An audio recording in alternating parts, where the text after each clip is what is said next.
Yeah, so my forecast would be that cash would become illegal at the same time as implementing a central bank digital currency, whereby there would be a policy where you can actually take your cash, convert it at the central bank or the bank or whichever institution that they use. And in order to, it becomes worthless, but you have to download that app with the central bank digital currency. And then whatever cash you have will then be on a balance on that app. And that app will force you to opt in to many of the privacy infringing policies that we talked about today. That would be my prediction on how they would actually implement that. We saw that in India with the demonetization, where to ease people in, what they did is they essentially made certain denominated notes that were, the largest denominated notes. They gave a transition period whereby you had to swap them in for digital by putting it in a bank. And by putting it in a bank, the people in India had to queue outside banks, risking people stealing all their money, which is a very, very dangerous thing to do. And then they had these sacks of bags that they had to take at a bank and swap in for different notes or put them in the bank account. By putting it in the bank account, they're opting in to the Western system of fractional reserve banking so that it can stimulate an economy based upon a debt-based Ponzi scheme like we have with other fiat currencies. Or they can convert it for lower denominated notes, which would then be traced and tracked. And the central bank actually ran out of, many of the banks actually ran out of those notes, and you had a transition period. After that transition period, your notes and paper will be worthless. So it forces everyone to hide all the money that they might have hidden under their mattress, or convert it to an alternative asset class like gold, Bitcoin, or other things. So really, these are the types of policies that really, really can drive bull markets in asset classes like Bitcoin and gold, as people try to convert those into other alternative asset classes.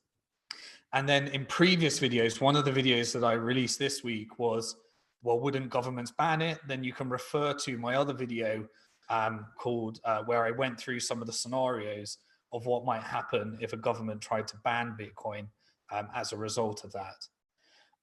So that would be how it would be implemented. In terms of when it would be implemented, I think that they will get you used to the digital currency. They will make you download the app to get your universal credit or your helicopter money. And then they will look at conversion figures of how much of the population downloaded that app. And in order to try and get the last people, they'll make cash illegal. And that would require the last people that didn't opt in to convert their cash into and downloading the app in order to not lose their cash. Hello, everybody. Really appreciate you watching that video. Hope you enjoyed the content and you got a lot out of it. If you'd like to get a lot more, then please do subscribe to my YouTube channel. Hit the subscribe button, hit the bell symbol, and YouTube will send you a notification every time. I'm also giving content on Twitter at Simon Dixon Twit, so you can follow me there. Over the last 10 years since I've been involved in the industry, from speaking at the very first Bitcoin conference in the world to actually before that, when I was involved in presentations for the banking and monetary reform community, I've always been focused on working with the high net worth investors at Bank to the Future and investing in the crypto companies and Bitcoin and fintech companies that made this industry. And that meant that I never really focused on building a following because I really just focused on the relationships that I built. But now there's so much financial uncertainty. There's so much challenges that people are experiencing in both the economy and their personal financial situation that I really want to focus on making sure that more and more people get these messages. So if you leave a comment under this video, let me know what you'd like to see in future videos. And also subscribe to the channel, and I'll make sure that I'm giving you the best information, the best thinking I've got, which regularly changes as this financial system unfolds. To get that information, subscribe, get the notifications, follow me on Twitter, like, share, so that more people can get this message. and I'll make sure that you're on top of the information curve as this financial system unfolds. And remember, no matter how bad it gets, you're alive at one of the most exciting times in financial history. Peace.